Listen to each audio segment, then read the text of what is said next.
Armado at pawang naka-helmet ang 6 na lalaki ng hold-up sa isang jeweler shop sa Quezon City. Nilimas ang mga alahas at pera sa tindahan sa Katumakas.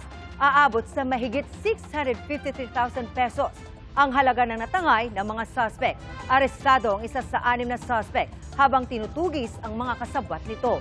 Wala pang pahayag ang naaresto.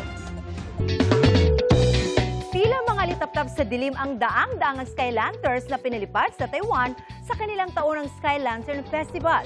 Nagsama-sama ang mga lokal at dayuhang turista sa New Taipei City sa pagsasara ng pagdiriwang ng Lunar New Year.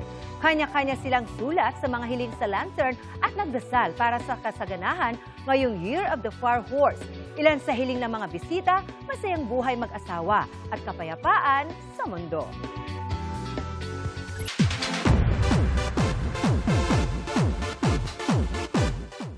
Nag-a-adjust na raw ang TVB second big placers na sina Hit Hornales at Crisel Mejes sa kanilang pagbabalik sa outside world.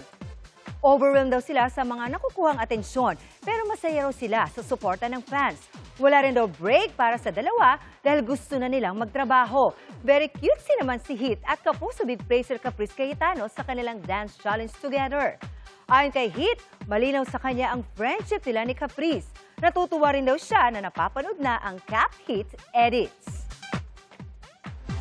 Nakakatuwa po siya kasi napapasaya din po namin yung ibang mga housemates sa loob po. And ayun, I'm open naman po with anyone po din for work. So I'm open naman po for anyone. And ayun, natutuwa lang po ako tuwing nakikita po yung mga ganung posts or mga ganung comments po sa amin. Mga kapuso, maging una sa saksi. Mag-subscribe sa GMA Integrated News sa YouTube para sa iba't ibang balita.